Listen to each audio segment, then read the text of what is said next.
A todos, eu gostaria de agradecer a presença da Aline Costa, que topou dar uma palestra para a gente sobre as suas percepções sobre o antropoceno. Então, a Aline, ela é formada em comunicação social pela UERJ e ela fez o seu mestrado e doutorado em filosofia pela PUC-Rio. A Aline, ela foi uma das ganhadoras do prêmio CAPES de teses na área de filosofia, falando justamente sobre a questão do antropoceno, né, interpretações do antropoceno, e hoje ela vem desenvolvendo seu pós-doutorado, se eu não me engano, é isso, né, Aline? Principalmente com comunicação e divulgação científica e questões relacionadas. E eu acho que a gente vai ter uma conversa muito interessante aqui sobre como interpretar o que está acontecendo. E, mais uma vez, então, eu agradeço a Aline e espero que nós saibamos aproveitar esse momento. Obrigado. Matias, muito obrigada pela apresentação. Gente, boa tarde. Muito obrigada também pelo convite. Para mim é uma honra estar aqui conversando com vocês. Uma alegria muito grande de estar aqui, enfim. É um tema difícil, complicado, né? Mas a gente precisa conversar sobre ele e precisa se interessar por ele, né? Então, é muito bom ter essa chance de estar aqui conversando com vocês e entendendo que esse curso tem essa abordagem interdisciplinar, que eu acho que é a única maneira mesmo da gente conseguir reunir ferramentas, né? Conceituais, afetivas, políticas, para dar conta desse grande, sei lá, hiperobjeto, né? Se a gente puder já usar um termo do Timothy Morton, né? Falando sobre essa grande questão, né? Que se manifesta sobre a forma das mudanças climáticas, do colapso ecológico de uma forma geral, né? Mas que diz respeito a muito mais, digamos, outras implicações para a maneira como a gente percebe o mundo, como a gente se pensa no mundo, sobre alguns conceitos e ideias que organizavam a maneira como a gente via o mundo, com a própria noção de sujeito, objeto, natureza, cultura, humano, não humano. Então, é como se o antropoceno, enquanto, digamos, conceito, né, enquanto acontecimento, ele provocasse, né, um grande rebuliço, uma grande transformação em diversos aspectos da nossa vida, né? E é um pouco, então, isso que a gente vai conversar. Imagino que vocês já tenham falado bastante sobre o antropoceno, sobre diversas perspectivas, né? Eu vou tentar trazer para vocês hoje um pouco, então, uma perspectiva mais filosófica, antropológica, né? Sobre os autores que estão mais discutindo essa questão. Tá? Então, vocês estão me ouvindo bem, então, né? Então, tá bom, vou começar a apresentar. Bom, depois eu vou ajeitando. Bom, gente, então, né, a gente não precisa ficar muito tempo numa apresentação do antropoceno, vocês então já discutiram esse conceito de diversas perspectivas, né? Mas uma maneira que eu tenho usado muito fácil, sei lá, ou simples de explicar, né, sei lá, imagens e ideias, né? Todo mundo deve ter acompanhado esses acontecimentos, trouxe aqui nesse início da conversa, acontecimentos só desse ano, né? A gente poderia trazer muitos outros, eu não trouxe todos os possíveis, né? Trouxe só alguns representativos, né, de situações. Vocês devem ter acompanhado esses incêndios, se não me engano, foi no meio do ano, né? Agosto, eu acho. Um mega incêndio nas ilhas da Grécia, né? Essas imagens são super fortes, né? Eu trouxe essas manchetes porque elas falam, né, em apocalipse, né? Cenas apocalípticas, né?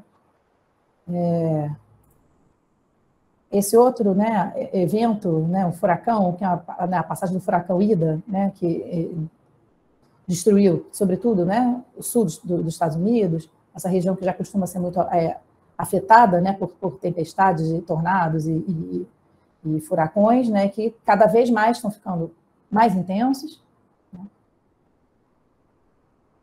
Esse aqui vocês também devem ter acompanhado, né? Foi na Alemanha, mas em várias áreas da Europa, essas inundações, e essa matéria do New York Times dizia isso, né? As mortes ultrapassam 125, e os cientistas veem aí os fingerprints, né? Do climate change, né? Como se fosse a cena do crime, né? Os cientistas conseguem identificar né, os indícios, né, de mudanças climáticas, nesse grande acontecimento, né, nesse grande desastre. Aqui também foi no Canadá, uma cidade que instantaneamente, né, pegou fogo em 15 minutos. Então, assim, essas imagens que a gente não tem nem muito repertório fora da ficção científica, né, até para interpretar, a gente fica sempre... Eu costumo mostrar, às vezes, em aula, né, essas enfim, essas imagens, né? E eu lembro de uma imagem do incêndio da Califórnia, que teve, se não me engano, foi no passado, e que os alunos não souberam distinguir o que era o filme Mad Max e o que era o incêndio, né? Porque a gente não tem direito à imaginação, né, para dar conta dessas, né, do tamanho desses acontecimentos, né? O José Renato está falando aqui, né? Mega inundação em Vancouver. Pois é. É isso, né? Aquela questão, a gente vai falar um pouco disso, né? Eventos extremos já sempre aconteciam, né? Sempre, né? Aconteciam, né, ao longo da história. O que está acontecendo agora é de outra ordem, né? É uma intensificação, é algo que está aumentando em intensidade, em frequência, né? Então, isso é algo que a gente tem que prestar atenção, né?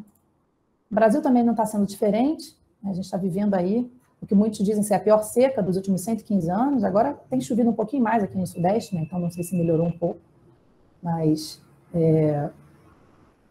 né? Então, esses acontecimentos todos, o nome do antropoceno é uma forma de a gente tentar vincular aqueles acontecimentos, esses desastres, né, que a gente viu, que está vendo acontecer, com esses outros acontecimentos ou adventos aqui, né? Industrialização, urbanização desenfreada, né? Agricultura mecanizada, agronegócio, né? Todos esses processos aqui de extração, né? Isso aqui é uma foto da Amazônia, o gado ocupando a Amazônia, a própria, né, os testes nucleares, né, de explosão de bomba atômica, tudo isso. Então, de certa forma, o antropoceno é uma forma de conectar esses grandes acontecimentos, né, da nossa vida atual, né? Vocês devem ter visto já essa definição dada por dois cientistas, né, que são os que cunharam o termo antropoceno, que propuseram esse termo no ano 2000, o Paul Crutzen e o Eugene Stemmer, né? O Crutzen é um químico da atmosfera, né, faleceu no ano passado, e o Stemmer, um biólogo, né? Vocês já devem ter visto, mas eu vou ler só esse pedacinho, né? O nome antropoceno surgiu, então, num pequeno artigo que esses dois cientistas publicaram no ano 2000, né? E, né, propondo, né, uma proposta que até então não era necessariamente uma proposta, né, muito formal, mas que acabou sendo levada a sério, e até hoje está sendo debatida, né, pelos geólogos, sobre, né, dizendo que a quantidade, a magnitude dos impactos da atividade da civilização industrial, né, não vou falar humana, daqui a pouco a gente entra nessa conversa, né, se é humano, né, o problema é se é a espécie humana, né, o antropoceno, mas, ao menos, o impacto das atividades da civilização industrial teria empurrado o planeta para uma nova época geológica, né? A gente teria saído do Holoceno, essa época que a gente viveria nos últimos 12 a 10 mil anos, né? Essa época de relativa estabilidade climática, uma temperatura mais ou menos amena, que permitiu o florescimento de uma grande biodiversidade, né, na Terra, e permitiu, inclusive, né, que o Homo sapiens se estabelecesse como uma espécie, digamos, dominante, né? Conseguisse se estabelecer. Tudo que a gente chama, né, de civilização começa a se organizar a partir daí, né? Então, o que eles propõem era, olha, a gente não está mais vivendo no mesmo mundo, a gente não está mais na mesma época geológica, né? A gente teria que ser capaz, então, de chamar o mundo que a gente está vivendo de acordo com quais são as principais forças dominantes das transformações, né, nos processos biogeoquímicos da Terra. Então, eles dizem, né, em determinado momento desse pequeno artigo, eu trouxe aqui, aqui eu coloquei na apresentação todas as referências, tá, que eu estou usando, que isso pode servir depois para vocês consultarem, tá? Então, eu vou depois deixar esse material com vocês. Mas, então, eles diziam, né, que considerando esses e vários outros crescentes impactos das atividades humanas na Terra e na atmosfera, né, eles fizeram uma lista imensa, né, no artigo, que acontecem em todas as escalas possíveis, inclusive global, né? Então, isso aqui é uma coisa importante, em todas as escalas possíveis, parece-nos mais que apropriado enfatizar o papel central da humanidade na geologia e na ecologia, propondo o uso do termo antropoceno para a época geológica atual.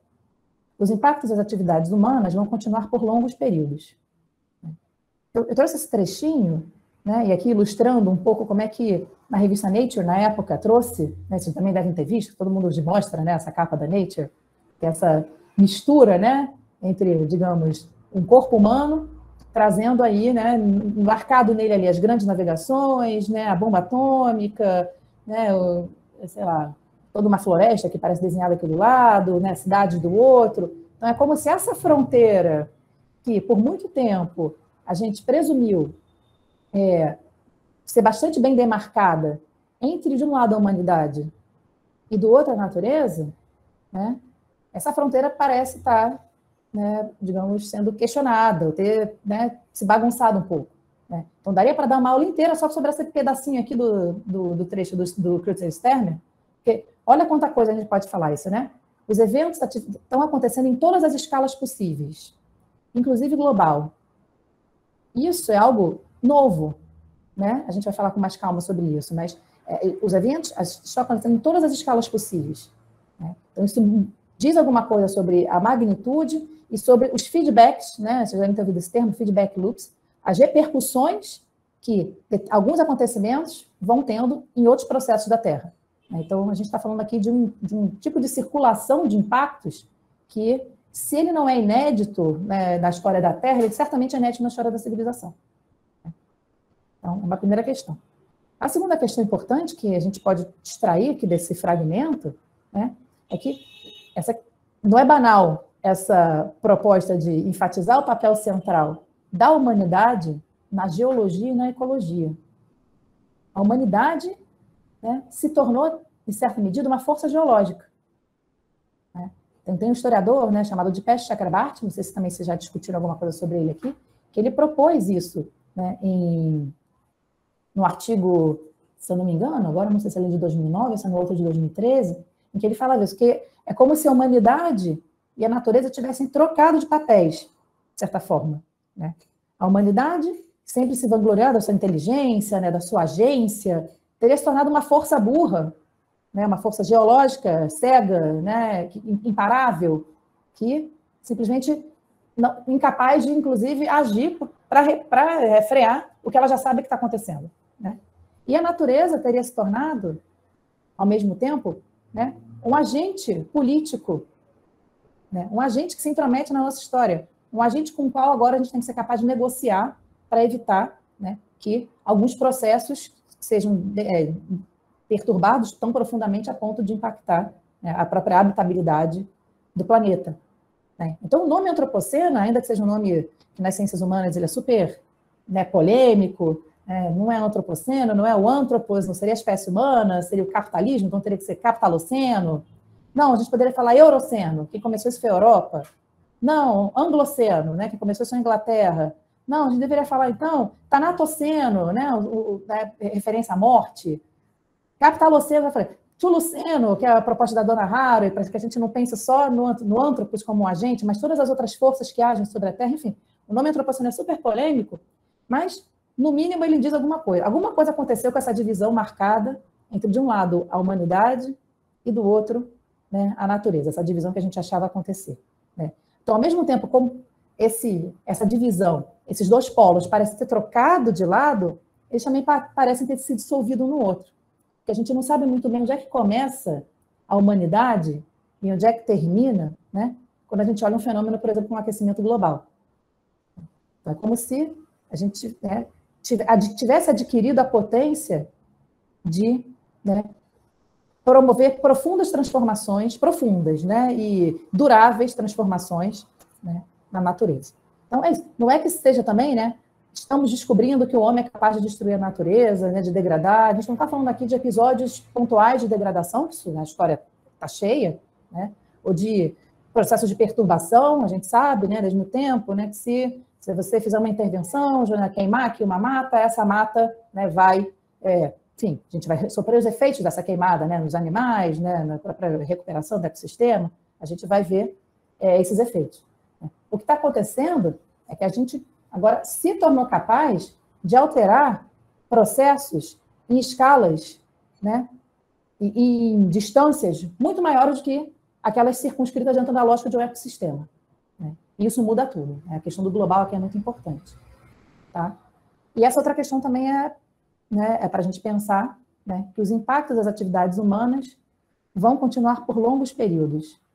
Né? Diversos desses autores que estão discutindo então o antropoceno na filosofia, na antropologia, né, são muito taxativos em dizer que a época de falar em crise ecológica, já passou. Né? Crise era a época que a gente poderia ainda agir, né, lá nos anos 90, quando essa situação começou a ficar bastante mais clara, era porque a gente poderia agir, né, para segurar as emissões, né, em 150 partes por milhão, né, que é o nome desculpa, 350, né, partes por milhão, é o nome de uma ONG, né, 350.org.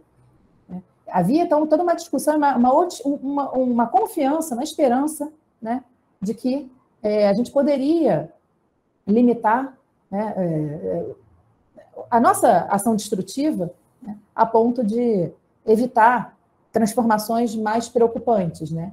E o que esses autores estão começando a dizer cada vez mais é que a gente já ultrapassou uma fronteira, né? A gente já, o fim do mundo já começou a acontecer, né? O fim do futuro já começou a acontecer, né? As palavras do Vieira de Castro, Débora Danovski, né? Citando inclusive outro filósofo chamado Gunther Anders, que escrevia na época, né, da ameaça nuclear. Acho que está sendo muito relido hoje, por conta, né, da proximidade, da semelhança das situações, né? E, por exemplo, a Débora e o Eduardo, né, Danovski e o Eduardo Vieira de Castro dizem que o antropoceno é o nosso tempo, né? E mesmo depois, né, sei lá, que a espécie humana acabar, a gente é capaz de ainda estar, a gente não, mas quem estiver por aqui é capaz de ainda sentir os efeitos dessas transformações. Então, uma coisa importante para a gente ter, né, então, o que o Bruno Latour vai dizer é que já entramos num processo de mutação ecológica. Já estamos vivendo sob um novo regime climático, né? E esse nome é uma espécie de nome guarda-chuva que o Latour usa para se referir a esse processo de degradação ecológica e de transformação pelo qual a Terra já começou a passar, né? E aí, então, a gente vai ter que se haver com essa Terra que já não é mais a mesma Terra da época, né, em que a civilização, digamos, começou. Na verdade, ela nunca foi a mesma, né? A Terra está sempre se transformando, mas varia e é importante, né? Faz diferença a quantidade, a intensidade, né, e a escala e a velocidade das transformações. Até aí tudo bem, gente? Vocês já devem ter visto, né, essa questão. Então, né, como é que a gente chegou até aqui? Então, um pouquinho, talvez esse gráfico já também seja bastante... Eu não trouxe nada muito diferentão, não, tá? Isso aqui são alguns gráficos mais conhecidos, algumas imagens que têm sido, né, usadas para falar do antropoceno, mas a gente consegue ver, então, que, sobretudo, a partir do período ali do pós-guerra, né, uma espécie de espelhamento entre as tendências socioeconômicas, algumas tendências, né, de crescimento e de prosperidade, né, socioeconômica, né, de emancipação, né, de busca das nossas liberdades, né, conforto, né, e, enfim, bem-estar, né, do que a gente entende, né, na sociedade, né, capitalista industrial como bem-estar. A gente vê que, sobretudo, né, é difícil de enxergar o gráfico aqui no detalhe, né, mas se a gente observa a tendência de crescimento, ela vai vindo mais ou menos ali, vai vindo devagar, chega aqui nesse pontinho vermelho, que é o ano de 1950, a coisa começa a ganhar essa forma aqui de bastão de rocker, né? Então, a gente vê que isso aconteceu para a população mundial, que aumentou muitíssimo a partir da década de 50, né? O produto interno bruto, né? O uso de energia primária, o uso de água, né? A população urbana. As primeiras versões desse gráfico tinham até aqui a quantidade de restaurantes McDonald's, né? Como é que eles aumentaram muito, né, a partir do pós-guerra, né? Só que, como diz o Chakrabarty, né, o historiador que eu já citei, né, a mansão das nossas liberdades, a mansão das liberdades da civilização tecno-industrial ocidental, ela está assentada numa base de exploração de combustíveis fósseis, né? E isso tem uma implicação.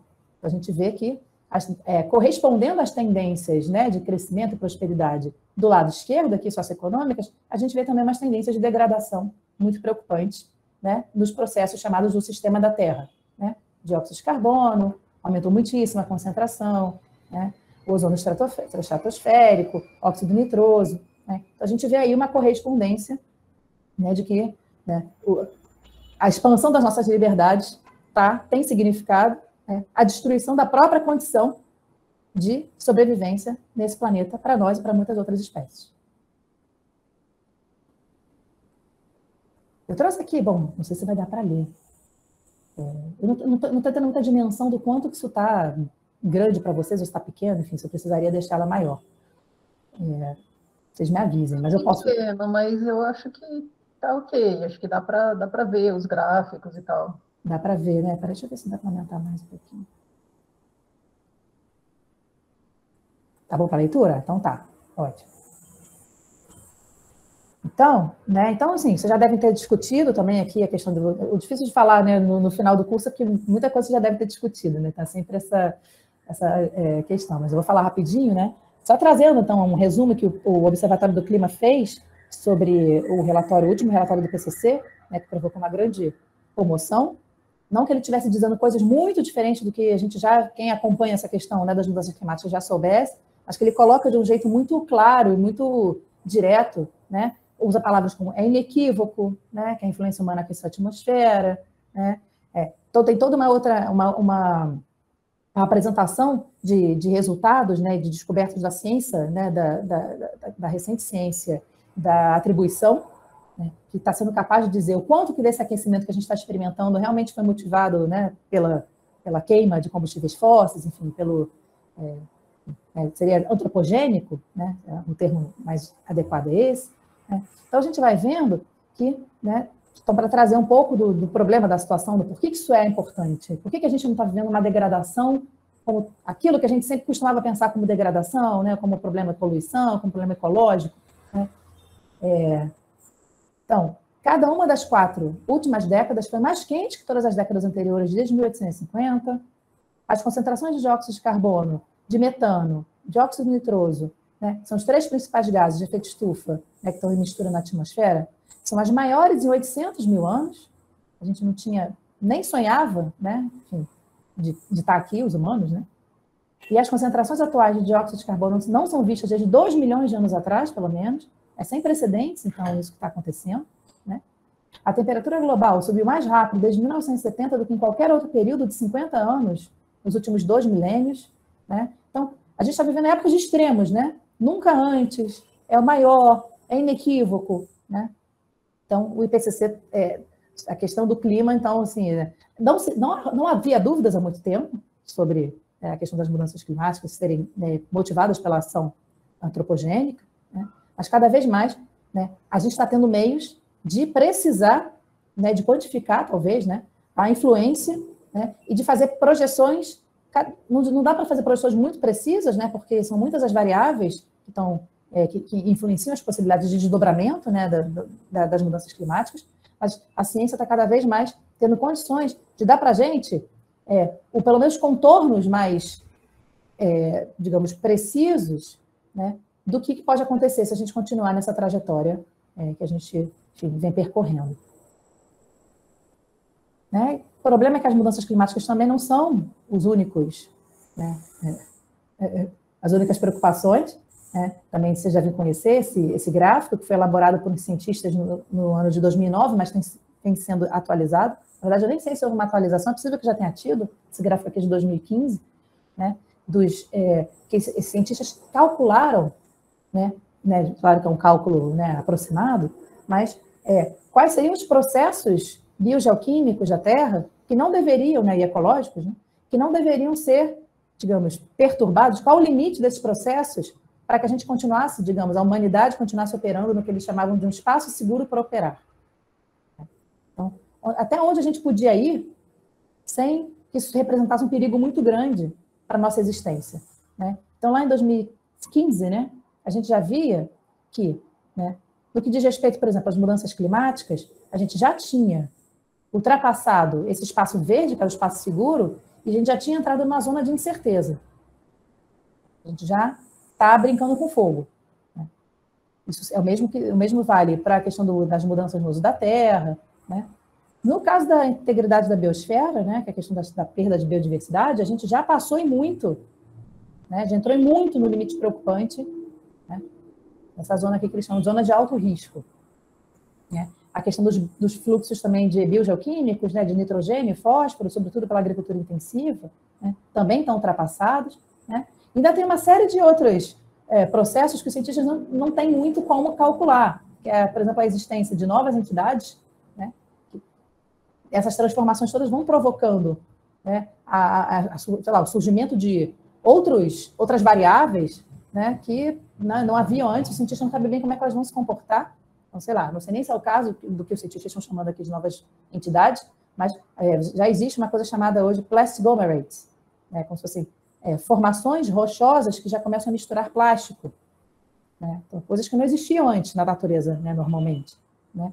A própria discussão sobre a carga de aerossóis na atmosfera, né, os aerossóis desempenham um papel ambíguo, alguns deles podem aumentar a concentração, né, promover o aumento da temperatura, outros podem ajudar a reduzir. Então, tem toda uma tentativa de combinação entre esses processos que vão justamente repercutindo sobre os outros, né, e provocando outras preocupações, né, e que a gente, então, os cientistas estão tentando quantificar para dar para a gente, né, algum parâmetro, né, de comparação, de entendimento, mas que, em última instância, isso se torna realmente um exercício a gente está brincando com fogo, né? No fim das contas, é disso que se trata. A gente está vivendo perigosamente, né? Considerando que o que está em jogo, né? A gente está correndo o risco de bagunçar, de perturbar processos que levaram muitíssimos anos, milhares, milhões, alguns deles talvez até bilhões de anos, para se constituir, né? E, no piscar dos olhos, a gente está... esse modo de vida está colocando em risco, né, todos esses processos que foram dando suporte para uma complexificação gradativa da vida na Terra.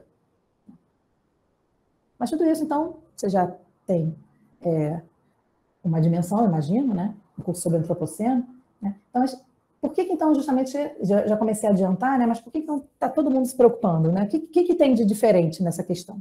Se o homem sempre degradou a natureza, né? Mas o homem sempre teve nunca soube viver completamente em harmonia, né? Então, o que tem de diferente hoje, né? Seria, então, a escala, a velocidade e a magnitude das mudanças, né? E eu trouxe... bom, essa foto eu vou falar depois. E aqui eu trouxe um trecho, né, de uma publicação de 2004 ainda, né, que dizia o seguinte: o que torna esse momento diferente daqueles do passado é justamente o caráter global do problema. A atividade humana em qualquer lugar, né, anywhere, que eles usam, afeta hoje, virtualmente, todos os lugares, everywhere, por meio de mudanças sistêmicas. A gente não consegue mais circunscrever os impactos dentro de uma lógica, né, de um ecossistema, né?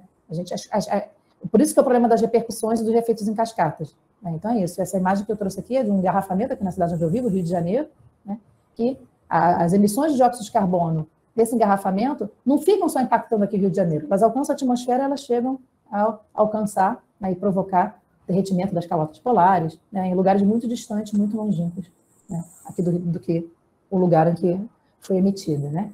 E isso torna claro, né, evidentemente, cria problemas grandes justamente de responsabilização, né? A gente não tem muitas ferramentas políticas, jurídicas, né, mesmo imagéticas, né, para entender como é que a gente se organiza, né, de acordo, né, nós vivemos em estados-nação, países, como é que a gente se organiza para dar conta desses seres que não respeitam fronteiras territoriais, né, dessas transformações que não podem ser circunscritas e limitadas, né, a meramente, né, um país, uma cidade, né? Então, a gente está tendo aí que inventar outras formas, né, de lidar com problemas outros de localidade, né, e de globalidade. Isso é uma questão até que eu tenho pesquisado mais recentemente, né? Como é que é esse global do aquecimento global? Como é que ele tem um estatuto, digamos, ontológico, metafísico muito particular, né?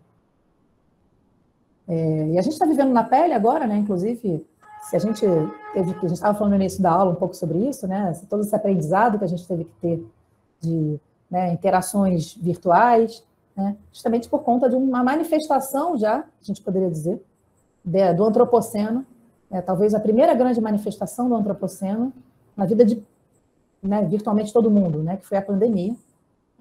E a gente não pode perder a oportunidade de fazer esse vínculo, né? Eu trouxe aqui um trecho de um texto que circulou bastante, né, logo no início da pandemia, no ano passado, né, que dizia justamente isso, né, que todos os processos de devastação ecológica, né, acabam reduzindo o tipo de complexidade ambiental com a qual a floresta interrompe as cadeias de transmissão. Então, a floresta, né, a biodiversidade, né, ela acaba criando mecanismos, né, de barragem, né, de processos, digamos, pragas, né, ou de eventuais proliferações de um ou outro, digamos, de uma outra entidade, de um outro ser, que pudesse provocar uma destruição em cadeia. Né? Então, né, o que eles diziam, que a realidade, né, enfim, é que, à medida que a acumulação de capital começa a incluir novos territórios, né, os animais são empurrados para áreas menos acessíveis, onde entram em contato com cepas de doenças previamente isoladas, né? Ao mesmo tempo, esses animais se tornam alvos de mercantilização, né? Então, da mesma forma, essa expansão empurra os humanos para mais perto desses animais, desses ambientes, o que pode aumentar a interface, né, o transbordamento, o spillover, entre populações humanas e não humanas, né, selvagens. Populações não humanas selvagens e a ruralidade recém-urbanizada. Então, é preciso que a gente tenha justamente exercício esse pensamento mais sistêmico, ao qual a gente não está muito habituado, para entender, né, como é que a pandemia está relacionada a esses processos de devastação ecológica que vão, né, colocando os seres em contato, né, com outras, né, entidades que não faziam parte do seu convívio original, né, e que isso pode representar vários problemas. Né, é isso que está acontecendo. Bom, esse texto também vocês devem conhecer, é um texto importantíssimo, né, do Luiz Marques, também do ano passado, né, que o título era esse, né, a pandemia incide no ano mais importante da história da humanidade, né, serão as próximas zoonoses gestadas no Brasil. Não vou trazer tudo do texto, né, então o argumento era que, justamente no ano de 2020, que era quando a gente deveria estar fazendo todos os esforços possíveis para atingir um pico de emissões, né, de dióxido de carbono, a gente até conseguiu, né, reduzir, as emissões até não, tiveram uma redução, mas então, a gente está, né, começando a sentir o efeito rebote agora que as atividades da pandemia estão retomando. Né? Então, na verdade, a gente não aprendeu nada da lição, a gente não foi capaz de fazer essa conexão muito bem, né? De entender que a pandemia já era um sinal do novo regime climático, já era um sinal, né, do antropoceno, já era uma manifestação da irrupção desse ator político nas nossas vidas, que é a própria Terra, né? A Terra não mais como um ambiente, mas a Terra como um ator político. E a gente não, aparentemente, a gente é muita gente, né? A gente está falando de gente como se fosse uma humanidade unificada, mas muitos de nós, né, não teriam sido capazes de entender. E pior, ainda sonham com um futuro, um novo normal, né, em que crescimento econômico possa ser retomado, né, que todas essas ilusões de desenvolvimento que vinham nutrindo, né, as nossas expectativas de liberdade, né, não se mostram mais possíveis. Né? Então, como diz o Luiz Marques nesse texto aqui, não é mais plausível esperar, passada a pandemia, um novo ciclo de crescimento econômico global e ainda menos nacional. Se algum crescimento voltar a ocorrer, ele será conjuntural e logo truncado pelo caos climático, ecológico e sanitário. Né? A pandemia, então, seria apenas um entre os malefícios, mas certamente não o pior. Nesse sentido, não são mais atuais, em 2020, né, na época de 2020, menos ainda em 2021, as variadas agendas desenvolvimentistas típicas dos embates ideológicos do século XX. Então, a gente começa a ver, né, levando em conta tudo isso que a gente já conversou aqui rapidamente, que eu tentei passar rápido, porque muito disso vocês já devem ter visto, né, é que a gente está vivendo uma espécie de luto mesmo, né, não só de uma certa estabilidade do mundo que a gente vinha desfrutando e dando como dada, né, alguns processos já começaram a acontecer, né, alguns cientistas dizem que a gente está vivendo a 6ª grande extinção, né, do planeta. Muitas coisas já começaram a mudar, e a gente está tendo que viver, então, um luto um pouco desse sonho de progresso, né, calcado nesse tipo de política e economia extrativista, que a gente vinha nutrindo como o nosso sonho. Né? O sonho, né, de prosperidade. Né? Então, em certa medida, a gente está vivendo, sim, o fim de um mundo, né? O fim de alguns mundos, que tem repercussões muito concretas, né, sobretudo em populações mais vulneráveis, né, em povos que vivem, né, sei lá, nas ilhas do Pacífico, para quem justamente faz muita diferença se a temperatura realmente aumentar, a temperatura global do planeta aumentar em mais de 1,5 graus, né, povos indígenas, né, que estão resistindo, né, para indígenas tradicionais que já estão resistindo, né, reinventando seus modos de vida há muito tempo, e que vem na pandemia e nas mudanças climáticas, no colapso ecológico, mais uma ameaça, né, direta, são esses territórios que estão na linha de frente, né, dos principais desastres. Né? Então, alguma coisa precisa ser reorganizada na nossa maneira de pensar, de sentir, de se comportar, de desejar nesse mundo, né, que a gente ainda não tem muito bem as ferramentas. Né? Então, vamos tentar analisar que tipo de mundo é esse que parece que está acabando. Né? Mas é isso, né? Não se trata do fim do mundo, né, mas certamente o fim de algum mundo, quem sabe, né, a nossa conversa aqui é um pouco de pensar que outros mundos podem surgir, né, do fim desse mundo, das ruínas desse mundo né, que a gente já está começando a sentir. Né? Então, tentando trazer um pouquinho, né, talvez eu tenha demorado muito para entrar na parte da filosofia, né, mas trazendo um pouquinho, então, dessa oposição que foi muito trabalhada, muito cara a esse filósofo francês chamado Bruno Latour, né, que o Latour dizia que o que a gente está vendo hoje, então, é um pouco o fim dessa divisão entre, de um lado, a humanidade e do outro, a natureza. O Latour diz que essa é a divisão fundante do modo de conceber, né, da cosmologia ocidental, né, essa invenção, né, que foi essa divisão que foi produzida, sobretudo a partir da modernidade, do período da modernidade, né, que então enquadraria todos os seres do mundo de acordo com dois, digamos, modos de existência.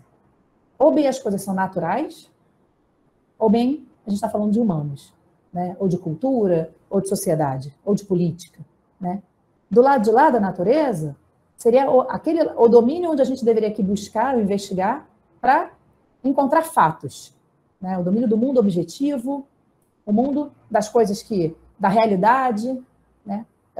E também seria o domínio, o pano de fundo inerte, o cenário no qual o outro lado, os agentes do outro lado, os humanos, né? Esses sim, agentes históricos, esses sim com intencionalidade, né? Então, eles ocupariam esse pano de fundo, né, e meramente desfrutariam dos recursos que esse pano de fundo oferece. Né? Então, esse lado de cá, o da humanidade, o lado da direita, seria, então, diferentemente do lado de lá da natureza, né, seria, então, o domínio da confusão. Né? A gente aqui, os humanos têm muitas opiniões, têm muitos valores, de crenças variadas, representações, que a gente pode até celebrar e achar bonito, né, e achar, ai, que diversidade, mas, no fim das contas, só o que tem valor de verdade mesmo para o Ocidente é aquilo que a ciência diz que é verdade. Né? É o que os cientistas, né, traduzem, observando e investigando a natureza, traduzem como fatos. Estou eu repetindo aqui, então, a ontologia, digamos, da modernidade. Né? Então, haveria uma distinção muito marcada, né, de acordo com esse pensamento, entre, de um lado, o mundo objetivo, o mundo no qual a gente pode confiar, né, que, sei lá, quando um cientista olha para uma árvore, ele não está vendo, sei lá, como povos indígenas poderiam ver, um espírito, né, ou o dono dessa árvore. Não, o cientista vai dizer, não, tudo isso é representação, tudo isso é crença. Na verdade, isso aqui não passa de matéria, né, um aglomerado de matéria. Né? Então, vamos falar a verdade. É bonitinho, né, que vocês têm essas crenças, que vocês têm imagens bonitas sobre o mundo, mas a realidade está aqui, é feita de átomos, né, de matéria, de mera extensão, né? Então, é bonito, né? De um lado de cá seria até relevante, né? A gente pode até se vangloriar da diversidade, né, e da inventividade, né, das nossas culturas, das nossas crenças, mas é como se os modernos, né, esses descendentes da modernidade, os herdeiros da modernidade, só pudessem celebrar essa diversidade porque eles estariam ancorados, né, numa realidade muito, muito, muito sólida, que seria essa realidade desvendada pela ciência. Então, nessa oposição aqui, é como se houvesse uma barra aqui no meio, que seria a ciência, que diz quem é que pode falar a verdade sobre o mundo. Né? Quem é que pode dizer, quem é que realmente age, né? E quem é que tem alguma coisa a dizer. Né? Então, e o que a gente começa a perceber, então, justamente com o Antropoceno, é que essa divisão que foi inventada na natureza durante a modernidade, sobretudo a partir do século XVII, ela começa a ratear. Né? Por quê? Né? A gente, então, começa... Uma forma da gente pensar o Antropoceno é a aquisição, justamente, de agência e até de intencionalidade, se a gente quiser levar a esse ponto, da natureza. A natureza ela é capaz de se reorganizar em outros estados de equilíbrio que não tem nada a ver, não dizem respeito às vontades e aos desejos humanos. Né? Então, a proposta do Bruno Latour é um pouco essa, né? Sobretudo agora, quando ele tem escrito mais sobre a crise ecológica, é dizer, o Antropoceno bota em xeque o tiro de misericórdia nessa divisão natureza-cultura que está bambeando, sobretudo aí desde os anos 90, né? Por uma série de razões. Né? Então, o que a gente vê, então, é que aquilo que era tratado como mero pano de fundo começa a reagir. Né? E, justamente, aquilo que era tratado como o domínio dos fatos que silenciava as discussões, que todo mundo deveria obedecer, a gente vê que as pessoas não estão obedecendo. Né? A gente vê que as pessoas, diante dos fatos, não estão mais aquecendo e dizendo, é verdade, a vacina, vamos nos vacinar, é verdade, existe mudança climática. Né? Alguma coisa está acontecendo nesse mundo que parece que as fronteiras estão se, né, não digo borrando, porque não quer dizer que fatos, né, que, né, não se trata de um relativismo, dizer que tudo vale, mas dizer que alguma coisa na opinião pública, alguma coisa no nosso modo de olhar para a verdade científica tem se transformado nos últimos anos. Né? Então, o que o Latour vai dizer, né, muito rapidamente, né, é que a natureza, a invenção da natureza, esse conceito de natureza, ele foi uma forma totalmente política, apesar da aparência de natural, né, de objetiva e de isenta, é uma forma totalmente política de distribuir o poder naquilo que o Latour chamava, né, de constituição moderna. Uma espécie de pacto não escrito sobre o que pode e o que não pode ser discutido, ou sobre quem pode discutir e quem não pode discutir. Né? Então, quando o cientista fala, essa árvore pode ser somente matéria, ninguém mais teria como discutir. Teria. Né? Se outros povos, né, sei lá, o Davi Copenhague, né, que é um dos líderes filósofos que a gente poderia dizer, importantes da atualidade, dissessem, né, que existe, né, um espírito, né, do gavião que faz o Copenhague falar e faz um discurso bonito, o cientista, né, naquele contexto da modernidade, olharia para ele e falava assim, não tem nada disso, você só fala porque você tem cordas vocais, né, vamos parar com isso. Então, essa divisão de quem pode e quem não pode falar, quem tem acesso ou não à realidade, ela tem a ver com esse surgimento, essa invenção desse conceito de natureza, de acordo com Latour. Né? Ele diz, sem dúvida que é uma manobra fabulosamente útil, inventada no século XVII, para estabelecer uma epistemologia política e decidir quem terá a permissão de falar sobre o quê e que tipo de seres irão permanecer em silêncio. Este foi o tempo da grande invenção política, religiosa, legal e epistemológica dos fatos. Fatos que estarão imersos numa res extensa, numa mera extensão, né? Fisicalidade, desprovida de qualquer sentido, excesso de ser a realidade última, feita de entidades completamente silenciosas, né? Ou seja, os objetos científicos, né? As coisas não falam, não emitem opinião, eles são silenciosos, eles estão simplesmente aí, mas por meio da intervenção misteriosa da ciência, eles conseguem falar por si mesmos, né? Como se eles simplesmente pudessem se materializar, né? Como uma verdade científica. Né? Então, essa é uma caricatura, evidentemente, né? Mas que o Latour, né, tenta descrever um pouco o mundo, o tipo de visão de mundo que a gente ainda é herdeiro. A gente ainda, de certa forma, tende a seguir. Por mais que a gente faça hoje esforços, né, de todos os movimentos decoloniais, né, de pensar, né, diante da importância dos pensadores indígenas, pensadores que não seguem essa cosmologia ocidental, né, que veem nos seres que a gente chama de naturais agentes políticos com os quais a gente precisa negociar, né, que olham né, não se veem capazes, né, de sair explorando tudo que está no subsolo da Terra, porque veem que isso é um problema. Né? Então, esses outros povos que nunca dividiram o mundo como, segundo essa divisão restrita, né, entre seres naturais e, por isso, mudos, e, por isso, inertes, e, por isso, exploráveis, né, e humanos, esses sim devem ser valorizados, esses sim devem ser ouvidos, mas, ao mesmo tempo, não tem muito valor de verdade, que os humanos dizem, eles são muito confusos. Né? Esses povos têm sido chamados para nos ajudar a pensar, né, como é que a gente pode conceber, né, um mundo com agentes não humanos, né, que é o mundo que a gente está vivendo hoje. Um mundo que, por exemplo, a gente está se vendo hoje, obrigado a mudar o nosso modo de vida, o nosso modo de ser humanos, né, por conta de um agente não humano, o vírus, que exigiu, né, que provocou toda uma transformação na nossa sociedade. Né, e que, para que ele não torne as coisas ainda mais destrutivas, mais difíceis, a gente precisa ser capaz de nos reorganizar para torná-lo menos virulento, com perdão do trocadilho. Né? Então, uma outra questão, então, que eu já comecei a adiantar, né, é essa divisão que o Latour costuma fazer entre, né, os matters of fact, os fatos, e os matters of concern, as questões de interesse, né, que seria outro sinal de que a modernidade, né, a Constituição moderna está chegando ao fim. Né? Porque como é que a gente primeiro organiza, então, ou define muito claramente, né, uma entidade, né, um acontecimento como as mudanças climáticas, que tem aspectos naturais e humanos nela, Aqui eu trouxe a primeira, o bebê de proveta, né? É humano ou é natural? Né? É artificial ou é natural? Né? O próprio vírus, se a gente pensar que toda essa proliferação, seu acontecimento enquanto pandemia, dependeu da intervenção humana, dependeu, né, não foi uma coisa que aconteceu e aconteceu naturalmente, né?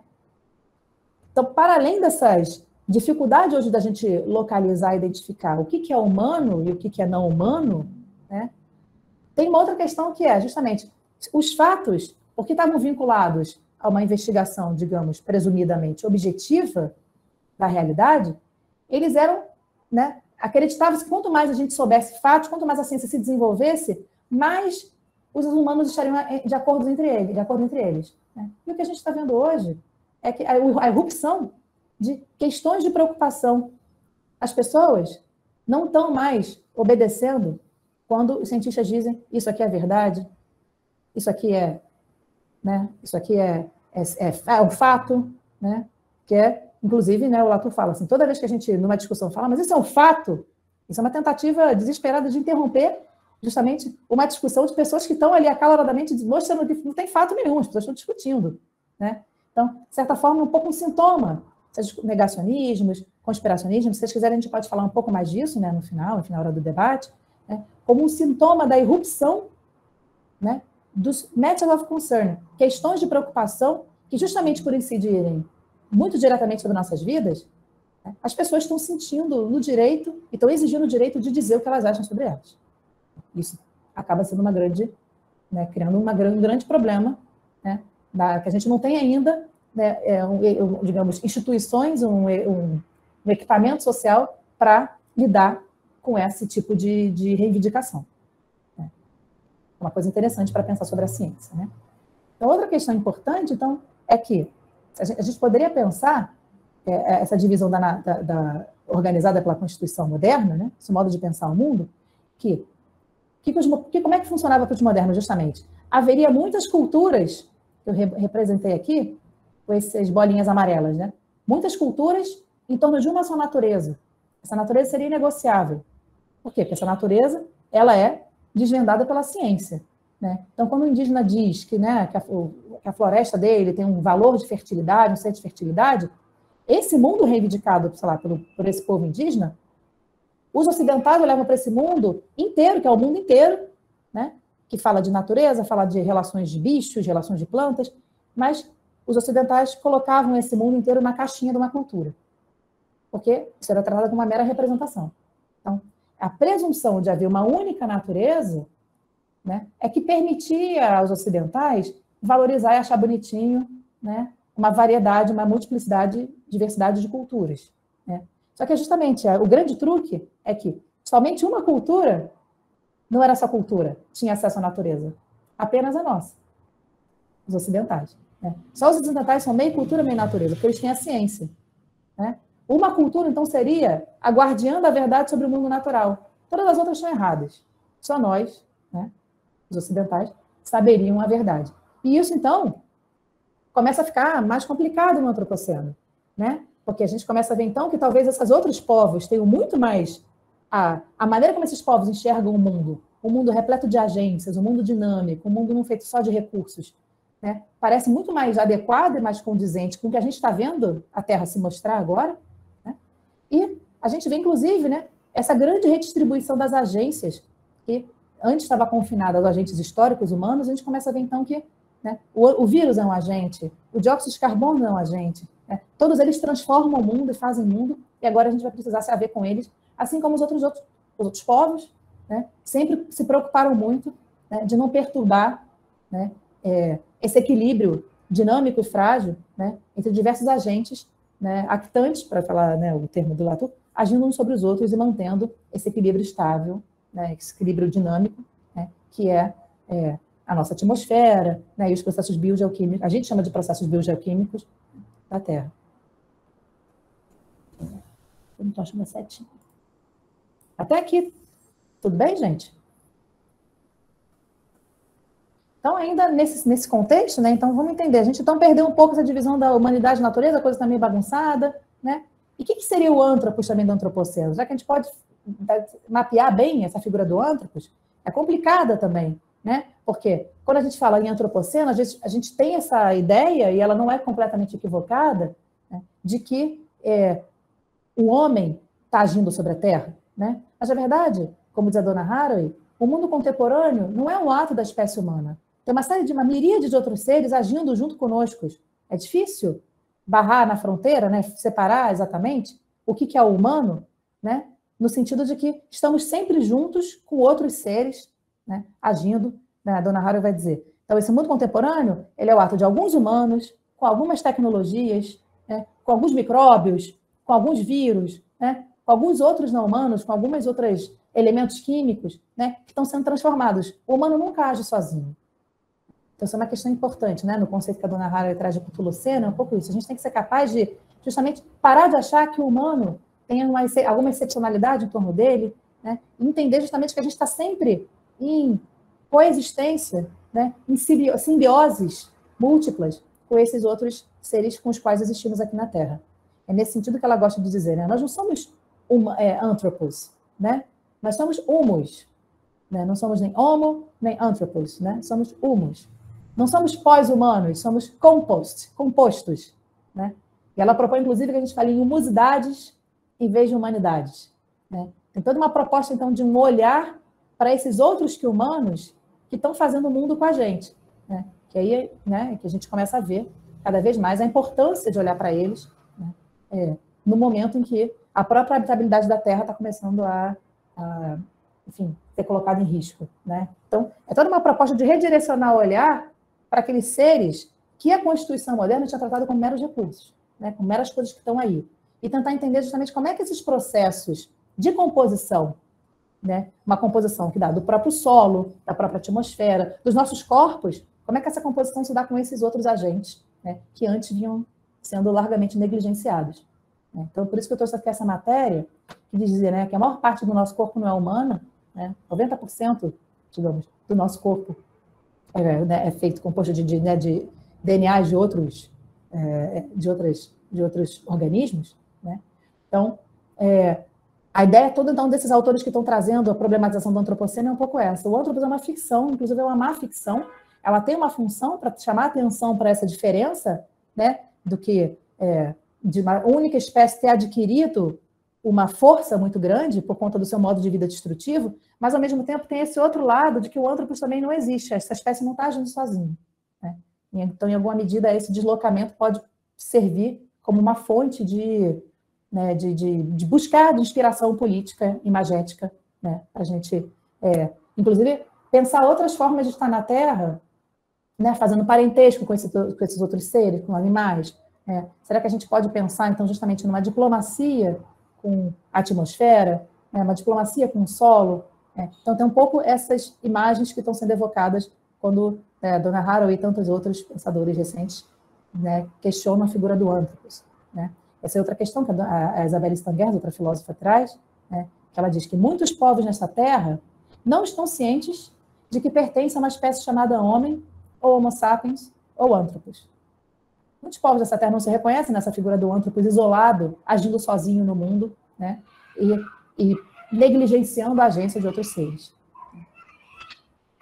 Nesse sentido, né, esses autores estão trazendo muito para seus discursos, para suas práticas de investigação, essa questão do protagonismo dos não humanos, ou pelo menos do coprotagonismo dos não humanos na história humana, né? Essa antropóloga, por exemplo, a Nat Singh, ela tem um artigo lindo, que eu botei a recomendação aqui, né? Não vai dar tempo para a gente falar muito dele, né? Mas um artigo em que ela fala sobre, entre outras coisas, ela conta a história do mundo, né?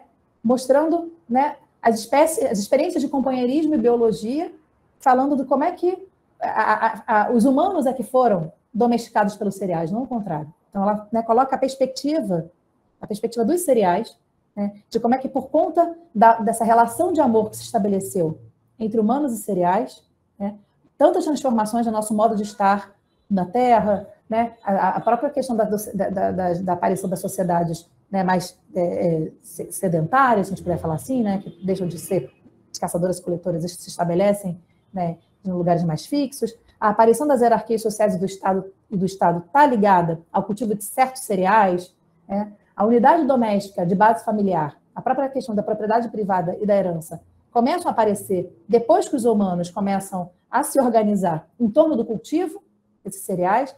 Então, é toda uma outra corrente, que a gente pode falar assim, do pensamento antropológico, filosófico contemporâneo, que tenta fazer justiça, né, a esses não-humanos que estão aqui o tempo todo, né, fazendo a Terra com a gente. Né. Nesse sentido, a gente começa a perceber que tanto o antropoceno, né, enquanto acontecimento, quanto essas interpretações que estão tentando direcionar o nosso olhar para outros aspectos que, por estarem negligenciados, levaram a gente a esse problema, né, levam a gente a perceber que a própria concepção de natureza ela está se transformando. Né? Esses entes não humanos, esses agentes não humanos, né, não são mais recursos, eles são seres políticos com os quais a gente tem que negociar. Né? O próprio mundo começa a se mostrar, né? Eu trouxe essa imagem desse livro super bonito, né, editado pela antropóloga Marisolta Lacadena e pelo Mário Blasi, se chama O Mundo de Muitos Mundos. Né? Esses outros povos, que até então a gente tratava como meras culturas, eles mostram para a gente que o mundo que eles vivem é diferente do nosso.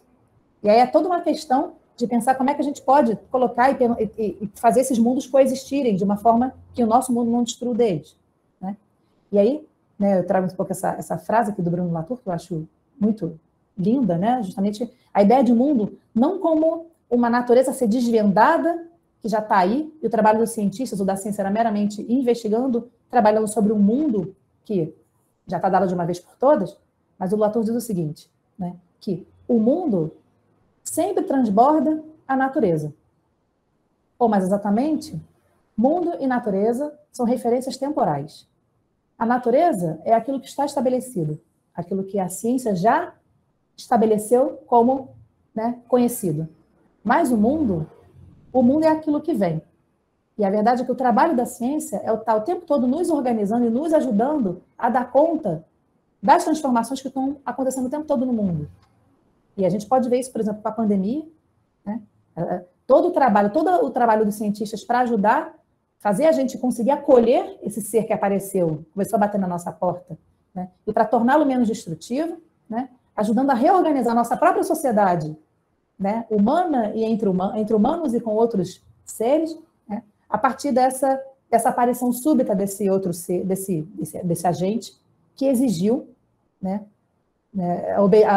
o respeito de certas condições para que ele pudesse parar ou pelo menos começar a reduzir, né, a gravidade, né, da sua incidência sobre o nosso mundo. Então, tem essas imagens que começam a se transformar.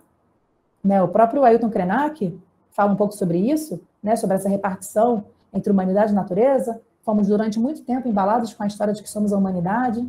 Né? Enquanto isso, fomos nos alienando desse organismo de que somos parte, a Terra. Né? E passamos a pensar que ele é uma coisa e nós outra. A Terra, de um lado, a humanidade do outro. Né? Então, não são só os ocidentais que estão começando a perceber essa questão, mas, né, a humanidade se mostra cada vez mais, como diz o Krenak aqui, né, uma abstração civilizatória, que é absurda, que inclusive nega e suprime a diversidade e a pluralidade das formas de vida, de existência e de hábitos. Fica claro assim que essa ideia de natureza que vinha sendo cultivada, né, desde a época moderna, ela não só é destrutiva, né, do nosso próprio modo de vida, como ela foi, né, e continua sendo destrutiva, né, uma visão colonialista, que destrói a diversidade dos modos de existir nessa Terra. Né? Que diversidade, inclusive, que é vital, né, para a gente hoje tentar pensar outras formas de estar aqui. Né?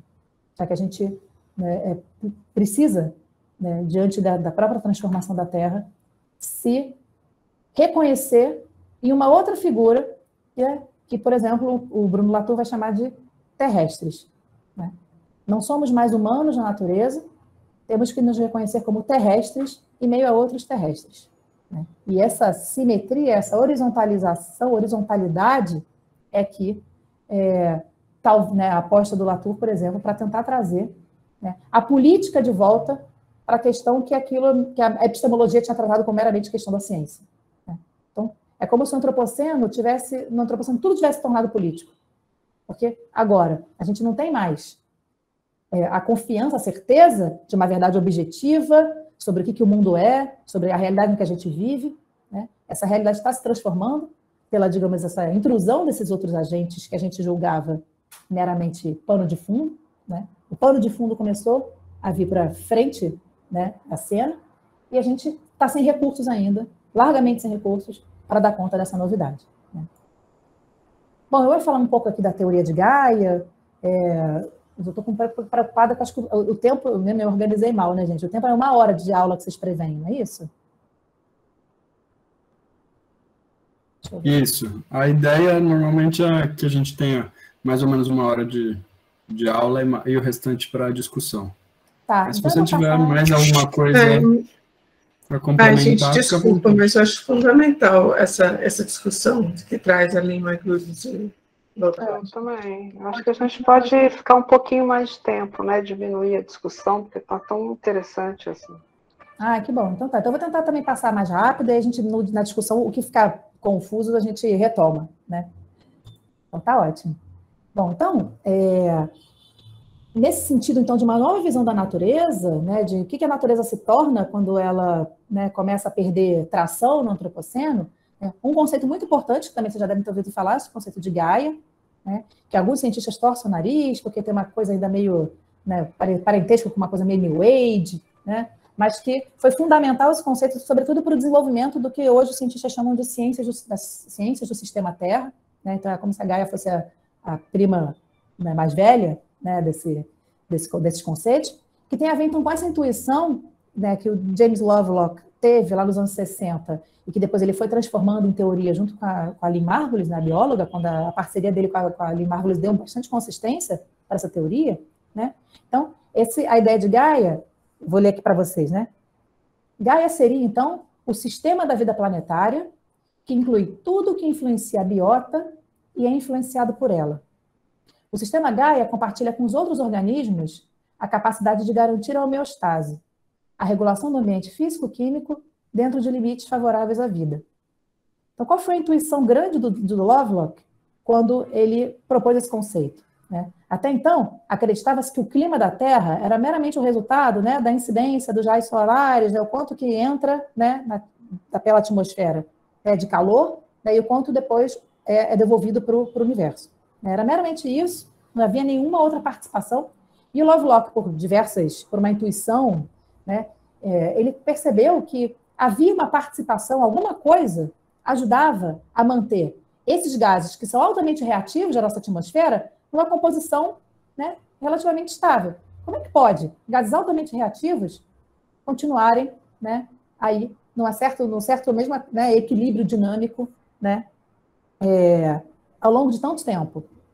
Então, a intuição foi essa, né, que o Lovelock teve, de que a evolução dos organismos ela se encontra intimamente articulada com a evolução do seu ambiente físico e químico. Desse modo, o clima, a composição das rochas, o ar e os oceanos não são exclusivamente resultantes da geologia. Eles são também as consequências da presença da vida. Então, a intuição do Lovelock, que vários outros autores levaram adiante, sobretudo Latour, Isabelle Stengers, a própria Donna Haraway, tá? É de que essa separação entre orgânico e inorgânico ela é complicada, porque se a gente pensa, por exemplo, o caso do evento da grande oxidação, né, que aconteceu 2 bilhões de anos e meio atrás. A atmosfera não existia oxigênio nessa atmosfera, né? Foi porque esses seres vivos, né, chamados cianobactérias, botei a imagenzinha delas aqui, naquela época, começaram a fazer a fotossíntese, foram os primeiros seres a fazer fotossíntese e a produzir oxigênio como rejeito, né, desse processo de fotossíntese. Esse oxigênio começou a se acumular, primeiro nas rochas, né, depois as rochas, né, não deram mais conta de absorver esse oxigênio começou, então, a se acumular na atmosfera, e ao se acumular na atmosfera, ele foi se tornando fatal para algumas formas de vida, né, anaeróbicas, que para quem esse oxigênio era um veneno, mas tornou uma fonte de oportunidade para outras formas de vida que foram se desenvolvendo, né, metabolizando esse oxigênio, né, para produzir energia, né. Então, essa história que a gente pode pensar é que se a gente tem um oxigênio hoje, né, aqui nessa atmosfera que a gente respira, ele foi produzido pela vida, produzido por formas de vida, né? Então, a mesma coisa sobre, né, a gente com a composição dos rios, dos oceanos, tem a participação dos seres, né, que se beneficiam desses mesmos ambientes né? Então, existe aí um toma lá e dá cá, digamos assim, né? Entre a vida e o ambiente do qual ela depende e, ao mesmo tempo, forma. Né? Essa é a grande intuição da teoria de Gaia, né? De que essa separação entre mundo orgânico e inorgânico, né? Ela não se sustenta muito bem se a gente leva a sério, né, a história da Terra e percebe que o ambiente que a gente tem hoje, né, que a gente desfruta hoje, essa natureza que a gente desfruta hoje, ela é fruto, ela é decorrente de uma história, né, longuíssima de interações entre seres que foram, né, modificando uns aos outros, às vezes intencionalmente, às vezes, né, para tentar permanecer mais na existência, né, aproveitar algumas oportunidades que se abriram e, a partir daí, outras oportunidades foram para outros seres, foram se desenvolvendo, né? E a história da Terra é isso, né? A história de Gaia. Então, Gaia seria uma imagem para essa história que não é mais restrita aos humanos e que inclui os humanos, claro, porque agora o que nós estamos fazendo é alterar um pouco então, essa composição, correr o risco de alterar essa composição e esses processos que demoraram tanto tempo a se compor, a se fazer. Então, a Gaia então, seria uma imagem mais condizente, né, com essa terra da qual a gente depende, onde a gente vive. E aí tem todos os desdobramentos, né? O Bruno Latour agora tem falado mais de zona crítica. Gaia como uma zona crítica, porque a importância de Gaia não está, na verdade, Gaia é como se a Gaia significasse uma fina película, né? Que tivesse alguns quilômetros de extensão, que iria, sei lá, um pouquinho abaixo do subsolo, ali mais ou menos de onde ficam as rochas geradoras, as rochas mães, até um pouquinho acima da copa das árvores, porque é nessa distância em que todos os processos relevantes para a vida, todas as trocas, os ciclos biogeoquímicos, né, do carbono, da água, do nitrogênio, né, do fósforo, é nesse espaço de alguns quilômetros de extensão que toda, né, a vida é movimentada. Então, o Latour tem usado, por exemplo, esse termo de zona crítica, né? Falando muito em terrestre, Gaia, enfim, talvez a gente consiga falar um pouquinho mais disso, se der tempo. Então, nesse sentido, por exemplo, a Gaia do Bruno Latour, justamente não é mais a natureza, reino da matéria inerte. Né? A Gaia também não diz respeito a um sistema autorregulador, como se houvesse uma intencionalidade, né, de uma natureza querendo organizar a vida para nós. Né? A vida não seria um grande coordenador central, né, que vai mexendo as suas cordinhas para, agora bota mais calor aqui, agora bota mais oxigênio aqui. Não se trata disso. Né? A Gaia é o fruto, o resultado, né, de conexões contingentes e largamente não intencionais, né, dos seres, né, seres que modificaram e modificam seus vizinhos para tornar sua própria sobrevivência ligeiramente menos improvável. Né?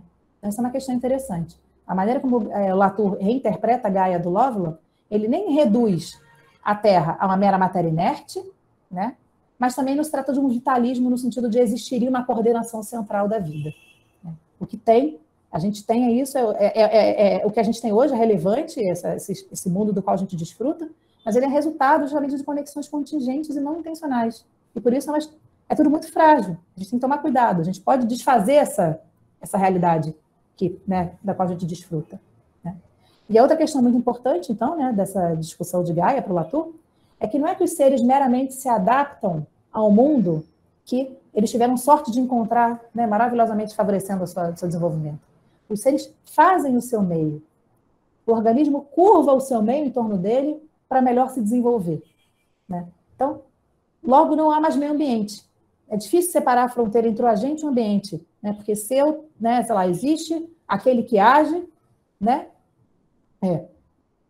Não, mas aí, enfim, eu vou entrar na metafísica do Latour, talvez a gente nem caiba muito entrar nisso. Mas a ideia, então, de que se todos os seres, né, tudo que está ao nosso redor, é fruto da agência de outros seres que vieram antes de nós, ou está agindo para se manter, né, na existência, né, então a gente não pode mais falar do meio ambiente. A gente está falando de terrestres, né, coexistindo uns com os outros e se aproveitando do trabalho de uns, né, para continuar existindo. Nesse sentido, Latour vai dizer o seguinte, essa frase é linda, né? Se o clima e a vida evoluíram juntos, o espaço não é mais uma moldura, nem mesmo um contexto. O espaço é filho do tempo. Né? O espaço é filho do tempo. Esse espaço que a gente tem é filho de uma história. Né? E Gaia é a própria história, geohistória.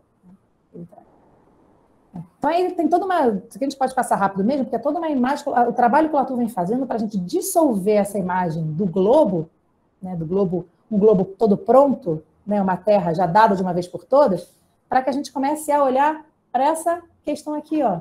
Estou com dificuldade de achar a setinha. Ele chama de zona crítica, que seria só essa fina camada, né, onde a vida se desenrola. Então, que imagem teria essa zona crítica? Né, que é a terra que importa para a gente. Então, tem todo um trabalho que ele vem fazendo com vários autores, né, vários arquitetos, né, designers, para tentar pensar a inversão da visão tradicional da Terra, que a gente tende a pensar sempre a Terra como o núcleo duro, né, da crosta da Terra, certo? Só que esse núcleo duro diz muito pouco sobre o que a gente precisa para estar existindo aqui. Né?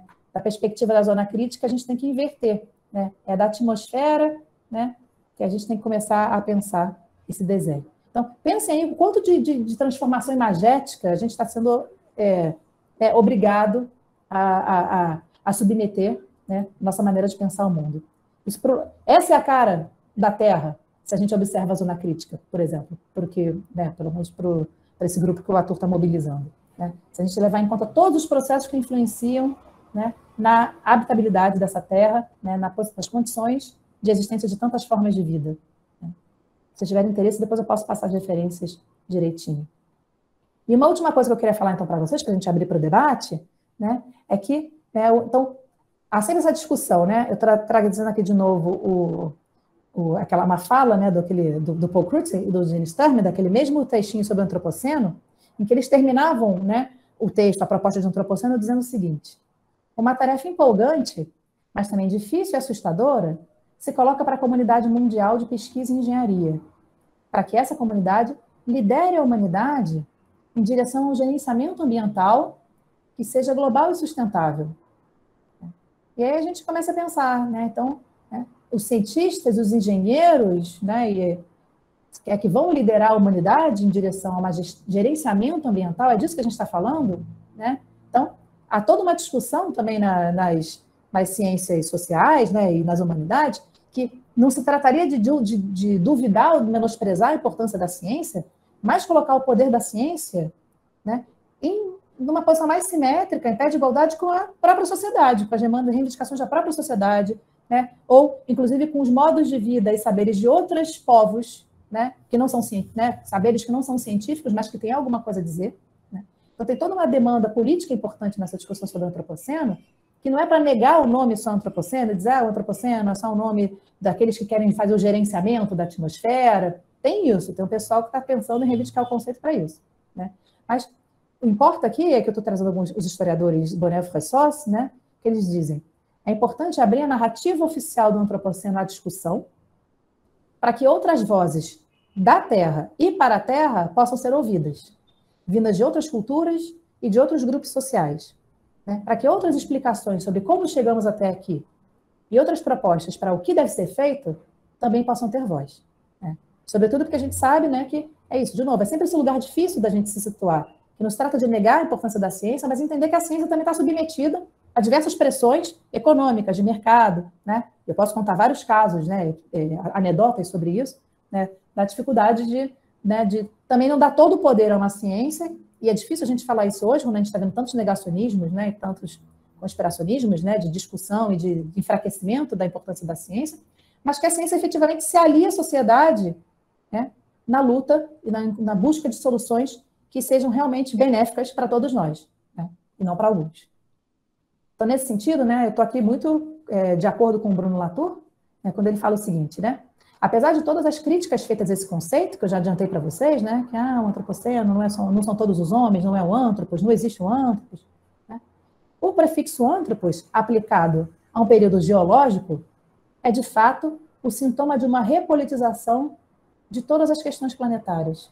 Alguma coisa muito grave começou a acontecer, né, que bagunçou o nosso modo de vida, que exige que a gente coloque de novo em questão todas aquelas oposições que a gente julgava estáveis, né, chamei de ciência e política, natureza e cultura, humano e não humano, né, mundo e linguagem, mundo e imaginação, tudo isso volta a estar aberto para discussão. Né? Isso, né, e trazendo também o que a dona Haraway fala, uma frase que é muito bonita, que ela diz: Beleza, está todo mundo disputando os nomes do antropoceno, capitaloceno. A questão é, todos os 1000 nomes propostos são grandes demais e pequenos demais. Eles não dão conta de tudo. Eles não podem pretender dar conta de tudo. A gente precisa ter todas essas histórias, todas essas discussões sobre o antropoceno, sobre o plantationoceno, esse é o nome que eu tinha esquecido de falar, capitaloceno, tudo isso conta algumas histórias sobre como chegamos até aqui. Nenhuma delas pode reivindicar privilégio, né, ou supremacia sobre as outras. A gente tem que ser capaz de amarrar e emaranhar essas histórias umas das outras, né? Todas as histórias são grandes demais e pequenas demais. Precisamos de narrativas e teorias que sejam grandes o bastante, e não mais que isso, para reunir as complexidades e manter as bordas abertas e ávidas por novas e velhas conexões surpreendentes. Então, para que nessa história sobre o antropoceno, que os cientistas contam, né, o homem que age e destrói a natureza, a gente possa trazer, por exemplo, a visão do xamã Davi Copenaua sobre a queda do céu, a discussão que o Krenak traz sobre a humanidade que nós pensamos ser, os povos das ilhas insulares no Pacífico, né, de Vanuatu, que acham que, na verdade, eles não estão afundando, eles estão, na verdade, né, subindo, enfim, talvez eu precise explicar melhor isso, mas tem uma série, então, de outras histórias sobre o que está acontecendo com a Terra que a gente precisa levar em consideração. Né? Nesse sentido, todos esses movimentos políticos, né, de reinvenção urbana, de agricultura urbana, né, de resistência contra certos projetos destrutivos, esses são os guerreiros do Pacífico que dizem, nós não estamos afundando, nós estamos lutando. Né? As reinvenções, os guardiões da semente, né, o pessoal lá da França que ocupou uma área que seria a construção do aeroporto para dizer, não, aqui vocês não entram, né? O pessoal do Bem Viver, tem toda uma proliferação de movimentos políticos, teóricos e, né, imagéticos que está acontecendo hoje e que a gente não pode negligenciar, que a gente tem que se inspirar neles para tentar entender, né, e buscar soluções, né, coletivas para isso que está acontecendo. Então, elas são um pouco o que tem sido discutido, né, sobretudo nas humanidades, sobre o antropoceno, que é uma realidade que a gente não pode mais negar, mas é uma realidade, de certa forma, fractal. Ela se expressa de muitas formas, né, em muitas cosmologias, em muitos modos de expressar pertencimento a essa terra, e é em meio a eles que a gente vai ter que ser capaz de compor uma resposta mais justa e plural para esse problema. Né. Então, eu vou depois deixar esse link aqui, para não perder muito tempo, porque esse é um vídeo super lindo, vocês devem ter visto, né, do ISA, né, do Copenaua, falando, né, que a gente tem que prestar atenção. Né, enfim, não vou falar mais não, para a gente ter tempo de discutir. Então, é isso, gente. Desculpem ter passado do tempo, acho que eu comecei muito devagar a coisa da parte mais científica, que eu não queria ter me estendido tanto, mas, enfim, a gente acaba falando. Muito legal, Aline, muito obrigado. Acho que era o que eu imaginava. E eu vou contar rapidinho o que aconteceu. Na verdade, eu assisti uma palestra da Aline na UFPB, virtual, né? E enquanto eu estava assistindo, eu estava conversando com o Rafael, que foi o professor anfitrião dela lá, falando, olha, é perfeito para a disciplina que a gente está dando lá na Unicamp, cara, eu vou convidar ela. Ele já me passou o WhatsApp dela e a gente conversou um pouco. E muito obrigado mesmo, acho que você trouxe uma perspectiva e que tem tudo a ver com o que a gente conversou na semana passada também com a Nurit, então muito legal mesmo. Obrigado, Aline. Ah, que bom. Espero não ter ficado muito corrido, mas o que ficou eu posso tentar ir mais devagar agora, né? Não, foi ótimo, Aline. Muito obrigada. Na verdade, assim, tudo que você falou, algumas poucas coisas do início a gente viu, mas você trouxe realmente uma perspectiva muito diferente. Então, foi ótimo. Então, assim, não tem perguntas quase no fórum, tem uma só do José Renato, então eu vou fazer essa pergunta, depois eu vou abrir para as pessoas, né, levantarem a mão e fazerem as perguntas. O José Renato falou lá no começo se podemos dizer que o antropoceno é caracterizado por uma perda constante da agrobiodiversidade. Acho que é uma maneira de dizer sim. Inclusive, um dos conceitos primos do antropoceno foi proposto por um biólogo até antes mesmo do antropoceno, né, em 1999, que era o de homogenoceno, né, que seria, né, um mundo em que está tudo sendo, né, tudo ficando mais homogêneo, a gente está perdendo essa biodiversidade.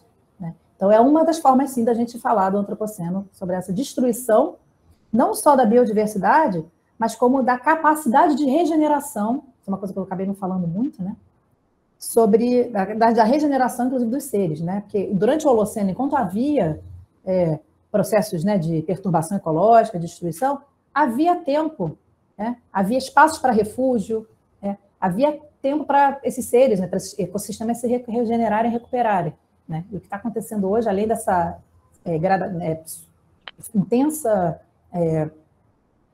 perda, né, mesmo de biodiversidade, a gente tem perdido justamente o tempo, né, e o espaço necessário para a regeneração, né, dessas espécies, enfim. Né? O homogenoceno é ótimo. Na verdade, isso me remete a um conceito de física, que é o aumento da entropia. Exato. Exatamente isso. Exatamente, né? De certa forma, a diversidade ela funciona como uma espécie justamente de negentropia, né? Uhum. O Latour gosta muito, recentemente ele tem usado muito essa imagem, né? De seres que, enquanto no universo a gente pode pensar em seres que são mais ou menos calculáveis, previsíveis, né? Enfim, não tem uma grande movimentação inesperada. Os seres aqui da Terra, tudo poderia dizer que eles estariam descendo a ladeira abaixo da existência. Eles estão o tempo todo reinventando, né, a ladeira da existência. Então, uma coisa uma imagem de uma força mesmo negentrópica, né, reinventando o que significa existir na Terra o tempo todo. Então, é isso que é importante da biodiversidade e a gente está correndo o risco de perder. Né? Sim. Só falar sobre isso, Gabriela, que você falou de entropia, porque uma das métricas que a gente usa para medir diversidade é uma medida de entropia. E a gente considera que quanto maior a diversidade, menor a nossa certeza sobre como os organismos estão organizados. Então, a entropia aumenta em sistemas diversos. A gente diminui artificialmente a entropia quando você tem um sistema onde tudo é homogêneo, tudo é igualzinho, né? Então, é o contrário, Matias. Bom, no conceito físico, a entropia aumenta quando você tem um sistema homogêneo. Ela diminui quando você tem um sistema organizado. Mas é que a forma como a entropia é vista nesse sentido é do ponto de vista da teoria da informação, que a nossa certeza, a nossa incerteza é maior quando você tem mais elementos distintos. Mesmo na teoria da informação. Bom, eu teria que pensar um pouco na questão da teoria da informação, mas parece que está ao contrário o conceito. Depois eu tenho que ver e pensar um pouquinho. José. Tem um livro muito interessante, professora Aline, que é do Alfred Crosby, que é o Imperialismo Ecológico, em que ele fala dessa homogeneização da biologia a partir da agrobiodiversidade, a partir da Europa, que é muito interessante o livro. Mas eu percebi o seguinte, na sua apresentação fica claro, eu até coloquei aí na discussão, um conflito de humanismos, né? Nós temos, de um lado, o humanismo ocidental, que é basicamente o humanismo católico, que ele fala da transcendência do ser humano. E no humanismo, o oposto, que hoje a gente poderia dizer que é um humanismo indígena, que centra a questão da natureza. Quer dizer, para muitos povos indígenas, não todos, existe essa relação do ser humano como parte da natureza. E para o humanismo ocidental, principalmente católico, existe essa divisão muito clara entre cultura e natureza, de forma que, para o ser humano, para o católico principalmente, é preciso humanizar a natureza. Então, nós estamos vivendo, segundo o filósofo Marcelo Perini, esse conflito de humanismos. E o pensar ocidental hoje, ele é muito cartesiano. E esse cartesianismo, o iluminismo, influencia todo o projeto desenvolvimentista. A questão de Belo Monte, ela é paradoxal, porque embora os povos indígenas tenham sido ouvidos e as comunidades ribeirinhas tenham sido ouvidas e tenham dito não ao projeto Belo Monte, ele foi executado e está causando esse problema todo que a gente está vendo.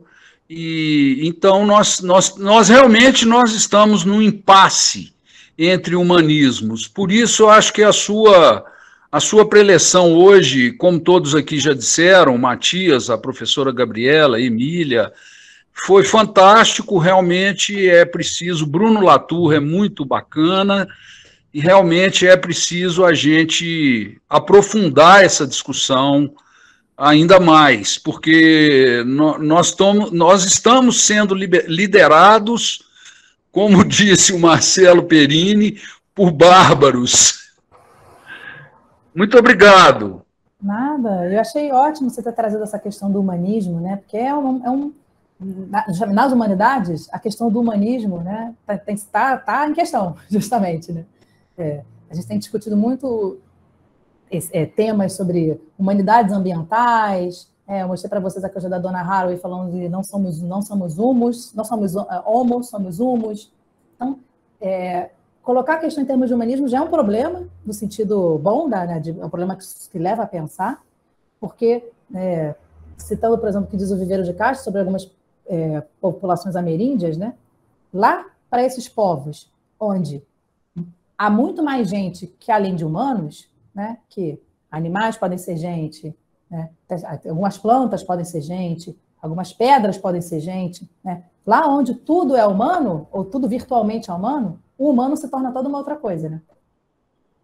Então, se torna toda uma outra coisa. O que quer dizer? Que é um pouco a proposta também que o Bruno Latour vem fazendo. Então, não se trata de dizer, né, a gente vê isso às vezes no calor da necessidade de negar um humanismo destrutivo, esse humanismo que você identificou como católico, que a gente poderia chamar de moderno, né, ou de herança moderna, ocidental, né, do século XVII da Europa. Para negar esse humanismo, né, a gente viu muito uma movimentação também nas ciências humanas de, não, então, fora o humano, viva o não humano, né, só botando peso no outro lado da oposição.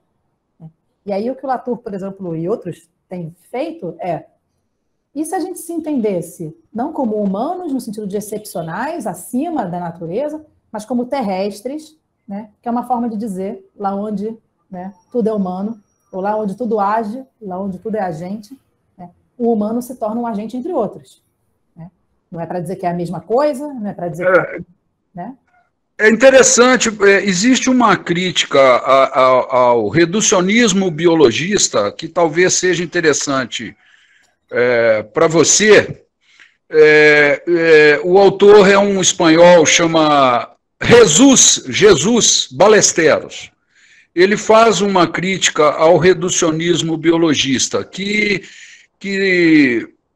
tenta não ver o homem como um ser divino, digamos assim. Porque no catolicismo, especificamente, o ser humano é um ser de transcendência. Então, ele é um ser de cultura e não um ser de natureza. Então, aí que eu acredito que seja o ponto de inflexão que nós poderíamos aprofundar essa discussão em outro momento, porque aqui não vai dar tempo, mas a crítica de Jesus Ballesteros é muito interessante, a deep ecology, a questão de ver a natureza sem o ser humano, quer dizer, ou ver o ser humano como parte da natureza. E não é.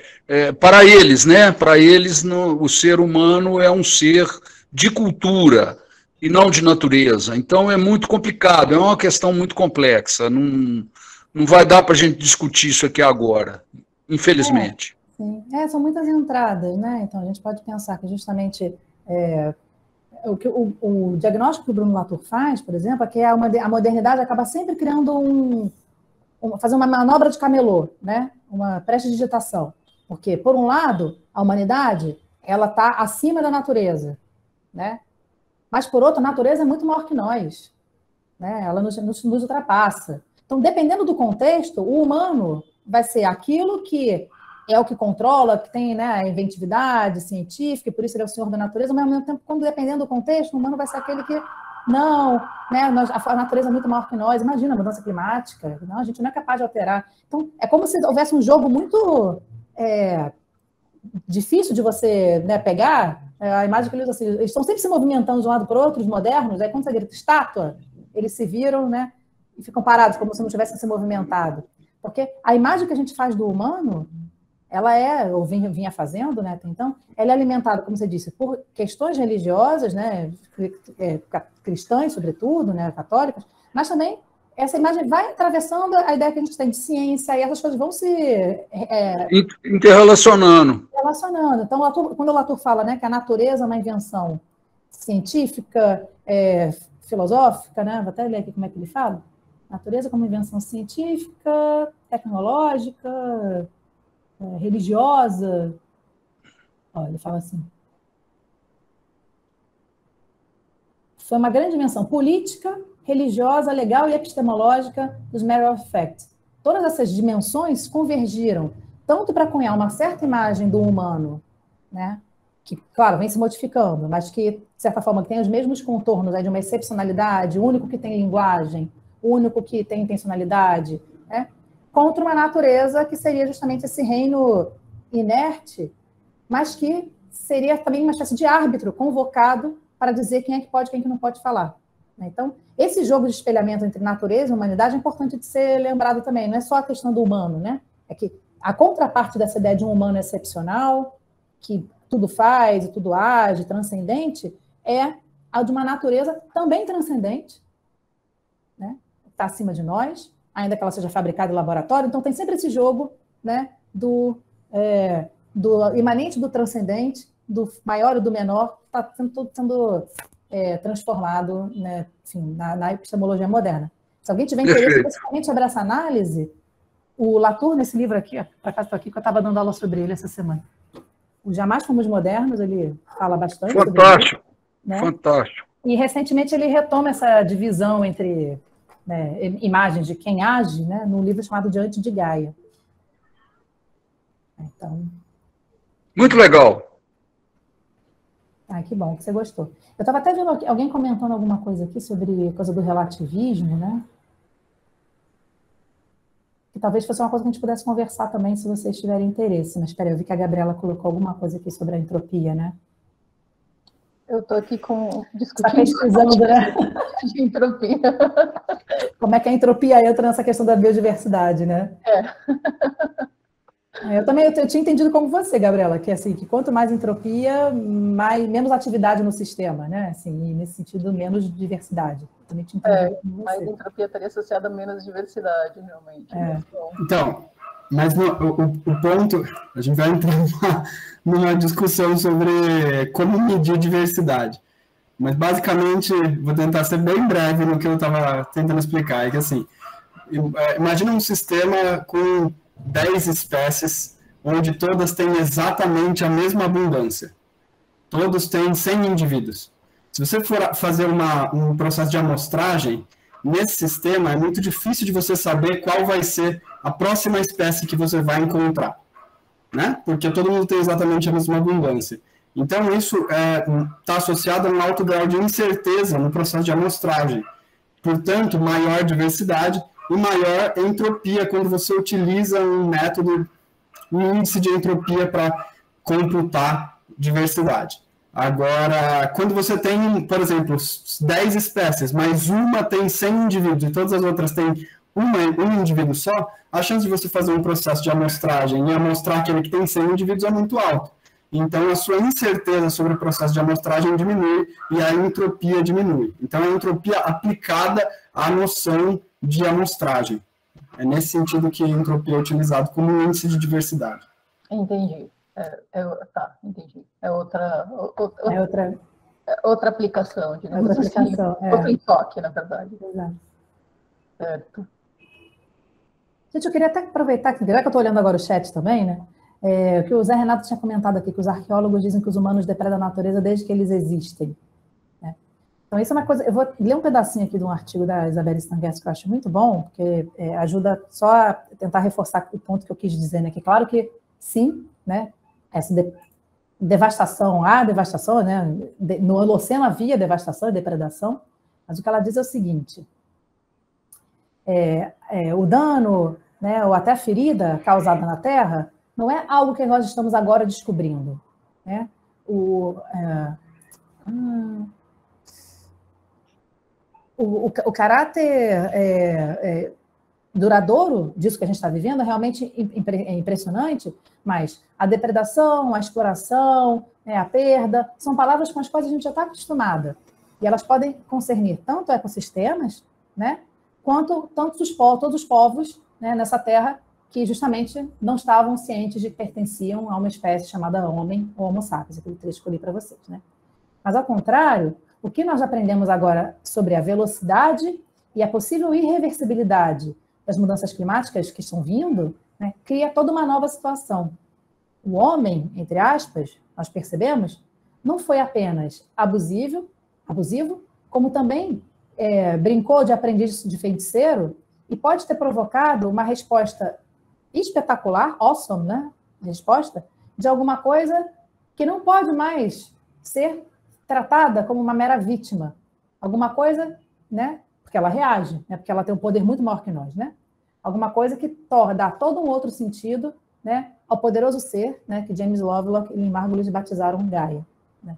Então, queria só trazer essa coisa, porque não se trata de que a gente não esteja familiarizado, né, com a depredação, mas é que agora a gente depredou e a gente acordou, né, um ser que né, o poder dele de nos destruir, né, ele é absolutamente inquestionável. Né? Então, um pouco nesse sentido que eu quis trazer essa diferenciação. É difícil, né? São questões com que a gente já está acostumado, né, de ouvir, da ecologia e tal, mas tem uma mudancinha de tom, né, no que esses autores têm proposto agora.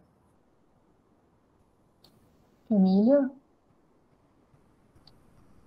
Aline, assim, muito obrigada. Ainda estou aqui tentando, né, pôr as coisas num certo grau de organização, mas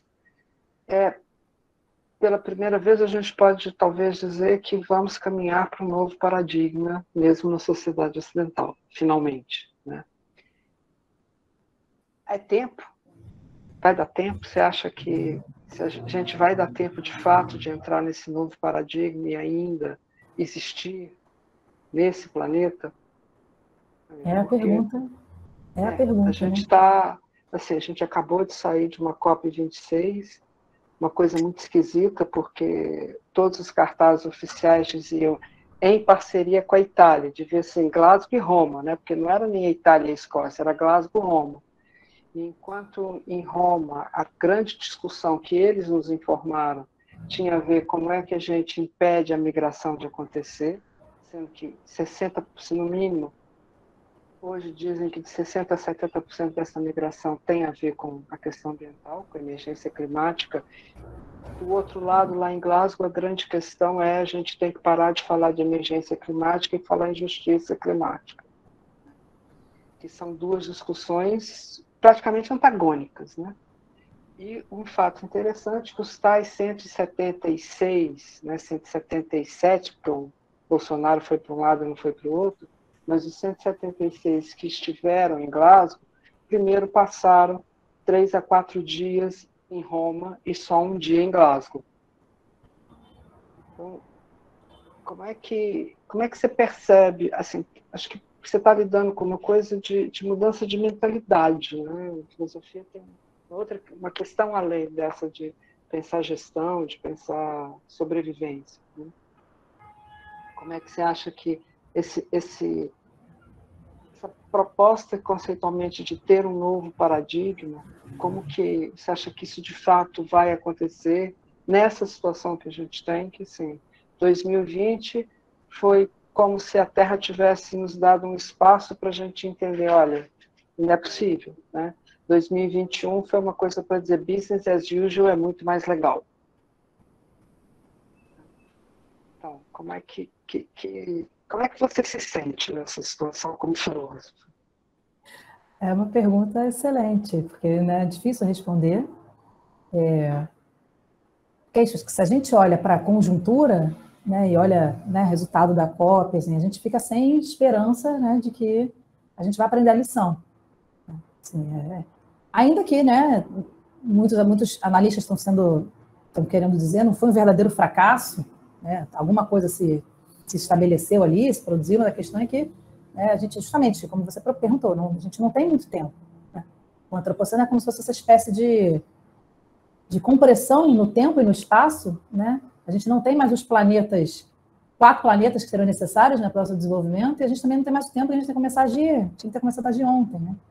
Então, a maneira mais sincera de eu te responder é que é como se a gente tivesse que, talvez, viver deixar dois tipos de atitude, ou 2 tipos de mundo mesmo, né, se intercomunicarem, né? Porque tem um mundo do que a gente sabe que está acontecendo, e esse mundo que é ditado pela política, pela economia, mas tem esse mundo aqui de também ser capaz de olhar para as coisas que estão acontecendo nas margens, né? As pessoas que estão reexperimentando, né, os movimentos de neocampesinato, as pessoas que estão experimentando, né, a lidar com a terra, os próprios povos indígenas que tiveram um protagonismo incrível, né, nessa última conferência. Então tem uma coisa aí eu sempre fico na dúvida se isso é um certo escapismo, mas eu tendo a achar que não, que é como diz a Isabelle Stangers, né, é importante a gente cultivar a imaginação e o possível para que a gente não seja soterrado por esse aspecto da realidade que se apresenta como único, né? Então tem uma coisa da gente tentar buscar nessas frestas, né, alimento para tentar ver como é que a gente pode mudar, porque se a gente depender só desses que se dizem os nossos responsáveis, né, os governantes, os economistas, a gente vai para o saco. Né? Então, para tentar então responder assim, né, talvez não seja uma resposta muito boa, mas eu acho que tem um papel importante da gente liberar nossa imaginação, né, para conceber justamente a Terra de outra forma, os seres da Terra de outra forma, para a gente olhar para eles, sei lá, como parentes, como aliados políticos, para que também seja possível a gente exigir, né, dessas pessoas que estão, né, levando a gente para o buraco, que outras formas... Quando eles vierem perguntar o que você faria no meu lugar, porque a gente tem alguma coisa a dizer, né? Assim, então, não sei, eu tendo a pensar que é por aí, assim, e até também por uma coisa muito importante, né, que essa realidade que a gente está vivendo, né, organizada justamente por economia de um lado, Roma, e ecologia do outro, Glasgow, né? Então, essa oposição ecologia-economia, ela está sendo mortífera para a gente, né? Como é que a gente pode juntar essas 2 coisas? Isso é um trabalho que o Bruno Latour, por exemplo, tem fazendo, assim, né? Na imaginação, com as limitações que ele tem lá, né? Mas vários outros pensadores também. Como é que a gente junta essa questão da ecologia e da economia, não só em termos de medidas políticas, práticas, mas também de imaginação e de reconceituação, né, filosófica para, não sei, para que a gente tenha meios de lutar essa guerra também em outros registros, né, que não fique só naquilo que os cientistas dizem que é razoável ou os economistas dizem que é possível. Eu não sei se foi uma boa resposta, mas é onde a gente tenta encontrar a esperança, né, sei lá, né, nessas frestas da realidade que não estão muito claras, né, que não aparecem para a gente como realidade, mas que são realidades também. Já tem gente fazendo coisa, já tem, né, mundo sendo refeito por baixo do fim do mundo, né? Cristiana? Muito obrigada, Aline, excelente, sim, realmente interessantíssimo as perspectivas que você traz. Eu trabalho sempre com abordagem de sistemas socioecológicos, né, assim, tem uma formação bastante interdisciplinar, trabalho com isso, e é engraçado porque outras dimensões da imaterialidade, né, tem influenciado bastante o meu pensamento também. Mas acho que eu ainda quero conversar um pouco com você sobre isso. Mas a pergunta agora é sobre o que vem à frente, né? Formas de como é que a gente consegue pensar um mundo viável. E você está falando, né? Existem iniciativas pontuais aqui, acolá, né? Eu sempre tento ser uma pessoa otimista, trazendo exatamente esses estudos, esses pontos de coisas que podem dar certo, apesar dessa massividade, da homogeneização, da globalização, etc. E tal. E você falou do neocampesinato, e uma outra coisa que me vem muito é dessas novas economias territoriais localizadas, né? Você consegue ver isso nesse debate que você trabalha sobre o oposto da globalização, acho que o termo é glocalização, se não me engano, mas como que você traz isso nessas leituras que você faz aí do mundo que a gente vive e da viabilidade? Cristiana, assim, eu infelizmente, por falta de condição de dar conta de todas as coisas legais, né, enfim, interessantes que estão aparecendo, mesmo em termos de análise, né, eu não tenho conseguido muito. É uma coisa que eu quero muito fazer. Toda vez que alguém me pergunta isso, eu fico bem triste, assim, porque eu falo, né, e a filosofia a gente acaba tendo esse vício, né, de olhar muito para os conceitos, mas e acaba, de certa forma, diluindo um pouco os conceitos, a diversidade também, né, a singularidade de vários desses movimentos em conceitos, né? Então, eu também vivo com uma questão a respeito disso. Então, na minha tese, eu tentei pesquisar alguns desses movimentos e tal, mas é isso, eu sempre acho que tem uma coisa escapando, que tem muita coisa nova acontecendo, né? Mas o que eu posso dizer de saída é que eu valorizo demais, eu acho que são essas iniciativas que são muito importantes, sobretudo pela experimentação política, né? De você tentar, então, criar novas formas de troca e de organização, né? De comportamentos que não são pautadas por essa grande forma, né? Então, eu poderia te dizer que, ainda que eu não tenha muito elemento para te falar especificamente de algumas delas, eu gostaria de ter. Eu acho que as saídas estão por aí mesmo, né? A Isabelle Stangers fala muito isso, né? Que se a gente olha para esses movimentos e acha que isso é tudo muito pouco, é que a gente está esperando que eles, né, os nossos responsáveis, venham e digam para a gente como é que a gente vai fazer. E deles a gente pode esperar, ela vai dizer, né? Uma Nova Orleans, né, a repetição do que aconteceu em Nova Orleans, né? Os ricos fugindo de helicóptero, os pobres largados para morrer. Então, de certa forma, talvez seja sobretudo nessas experimentações que reside a maior potência de reinvenção, né, desses nossos modos de vida. Ainda que a gente não possa, claro, desprezar, né, COP120, né, COP26, esses eventos da ONU, mas eu acho que até todos esses autores têm apostado muito numa potência da reinvenção do social, né, da apropriação da sociedade, né, de uma forma democrática dessa questão, que até então, né, largamente até muito pouco tempo atrás, estava muito na mão dos especialistas, né, dos cientistas, dos governos. Então, tem toda uma aposta de que o Latour fala, né, que a gente possa transformar isso, né, que essas questões possam suscitar verdadeiros movimentos geossociais, né, movimentos que vejam na Terra seus aliados. Né? Então, toda vez que eu falo isso, às vezes eu sinto que estou soando muito abstrata, mas, infelizmente, é um trabalho que eu quero desenvolver, né, de me aprofundar mais nessas experimentações reais, né? Ecovilas, ecocidades. Então o pessoal da agrofloresta, né? Tem uma série de coisas, né? Que, inclusive, eu tenho vários amigos que estão nessa, assim, mudando para o campo agora, vamos pensar junto, né? Vamos juntar. Como é que a gente, né, junta do conceito para a prática, né? Então... Ou plantando água na Bahia, como o Ernest Goethe. Exatamente. Isso me interessa muitíssimo, né? Mas é isso. Pela limitação do tipo de ofício, né? Eu acabo rapidamente saltando para o conceito. Isso é um problema dos filósofos.